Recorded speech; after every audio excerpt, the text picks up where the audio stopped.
Nah, tentang nasab Wali Songo kenapa berpindah-pindah?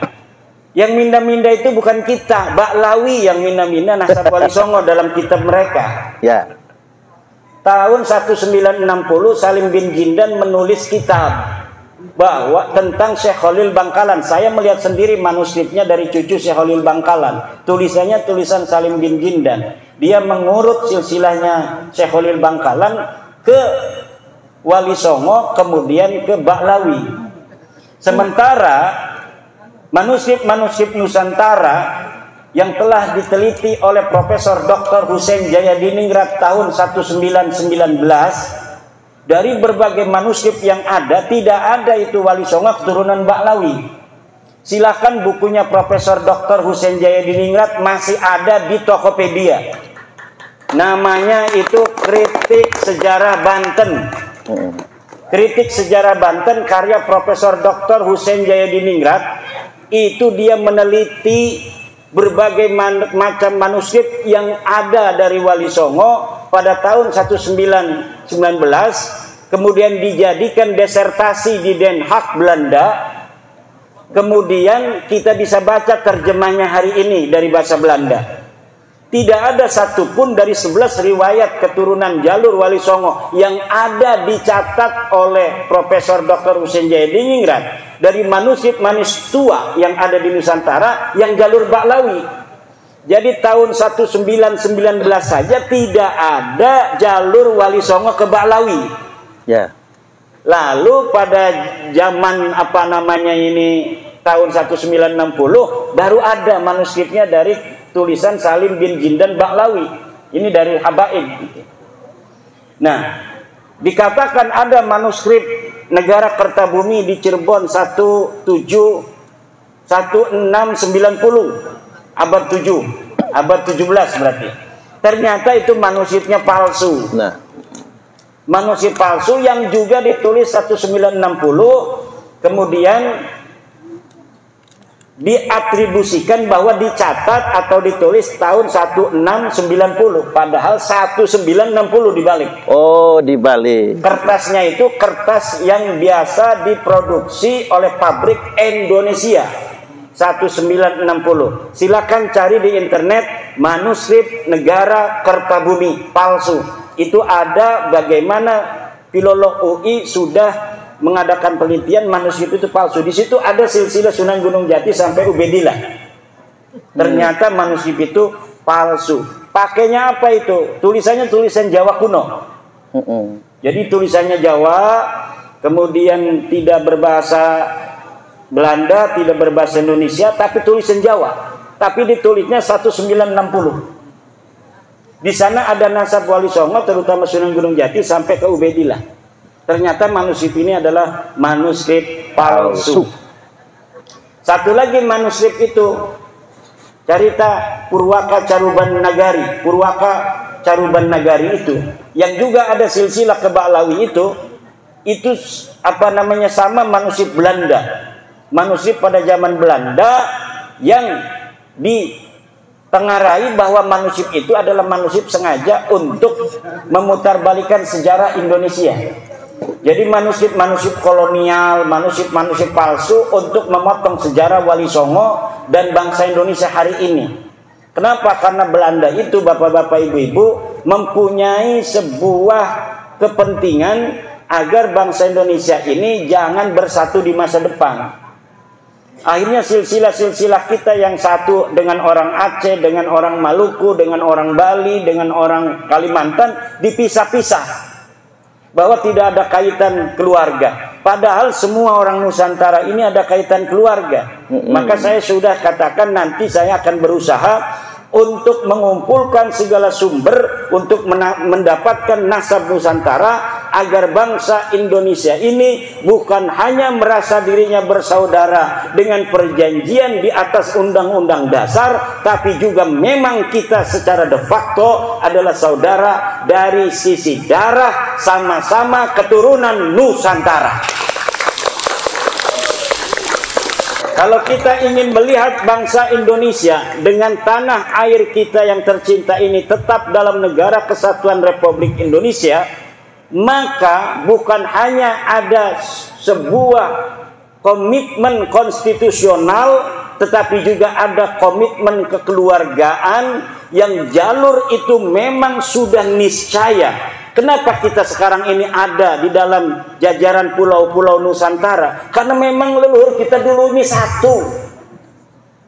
Leluhur kita dulunya adalah satu. Dan kemudian dipisah-pisah oleh sejarah-sejarah bohong Belanda. Akhirnya seakan-akan orang Medan tidak ada kaitan dengan orang Lampung tidak ada kaitan dengan orang Banten tidak ada kaitan dengan orang Aceh dan lain sebagainya. Padahal semuanya bangsa Indonesia ini mempunyai leluhur yang sama di masa lalu, kakek bersama. Entah itu 1000 tahun yang lalu, entah 2000 tahun yang lalu, entah 10.000 tahun yang lalu. Nilai-nilai persaudaraan yang hari ini bisa dilihat dari haplogrup O, yang merupakan jadul lurus laki-laki Indonesia, Malaysia, Thailand, itu nanti secara ilmu DNA akan dicari family matchingnya. Secara ilmu nasab juga akan dicari family matchingnya. Kita ini sampai mana nasabnya, agar kita ini jati diri kita sebagai bangsa Indonesia tidak bisa lagi diutak-atik oleh orang asing. Akhirnya nilai-nilai persatuan kita untuk bersatu, betul-betul kita akan menjaga tanah air ini dengan segenap kemampuan yang kita punya untuk menjaga warisan tanah leluhur kita, yaitu tanah Nusantara ini. Kemudian menyikapi kiai-kiai yang masih terus berhusnudzon. Bagaimana menyikapi kiai-kiai masih husnudzon? Ya, husnudzon itu sudah saya katakan, la ibrata bidzannil bayyini khata'u, tidak boleh dijadikan pegangan husnudzon kalau sesuatu itu sudah nyata salah. Doraka hukumnya kita berhusnudzon kepada sesuatu yang jelas salah. Kalau dipaksa oleh ketua PWI Lampung, ketua PWI Lampung Selatan, gula itu asin, jangan mau. Wong kita sudah merasakan gula itu manis, kok Kiai Parman memaksa kita ngomong gula itu asin? Gak bisa. Kita harus sesuai dengan keyakinan kita. Kata Rasulullah, walau aftakal muftun, walau aftal muftun yang sering di roasting orang itu, mereka tidak sadar sedang merosting Nabi Muhammad.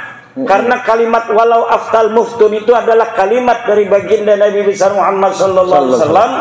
Jika engkau telah meyakini kebenaran, maka jaga kebenaran itu walau aftakal muftun, walaupun orang-orang berfatwa berbeda dengan dirimu.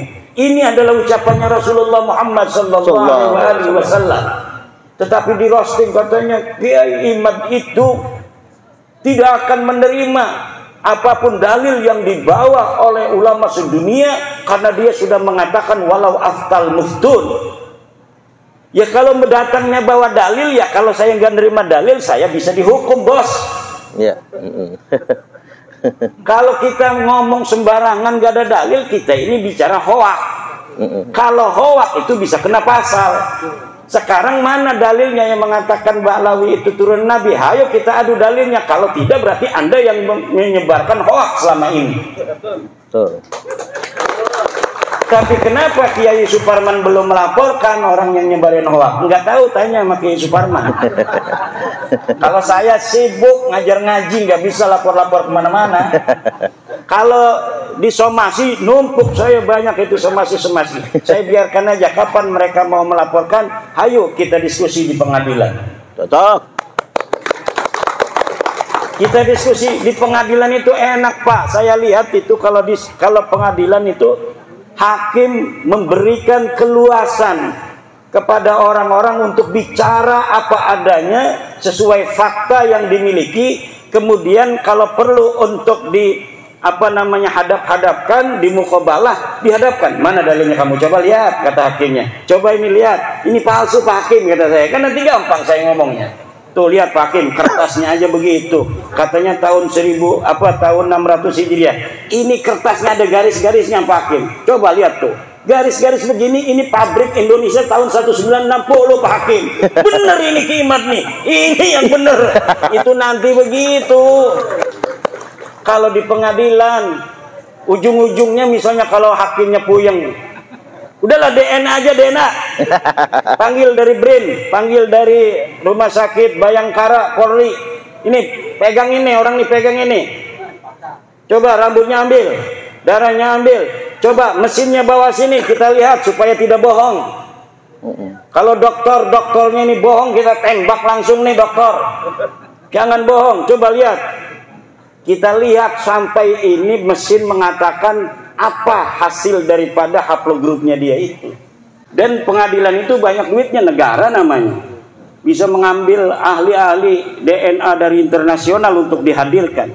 Bener nggak nih Dokter Sugeng dari Indonesia yang mengatakan haplogrupnya apa G ini Ba'lawi bukan haplogrup turunan Nabi? Nanti akan dimukobalah dengan para ahli DNA dari luar negeri. Kalau memang misalnya Ba'lawi ini tidak mau Dr. Sugeng atau Profesor Arikem sebagai apa saksi ahli yang akan memberatkan mereka, itu akan dimukobalah, dan insya Allah nanti hasilnya adalah hasil yang akan bisa kita wariskan untuk anak cucu kita ila yaumil qiyamah. Amin.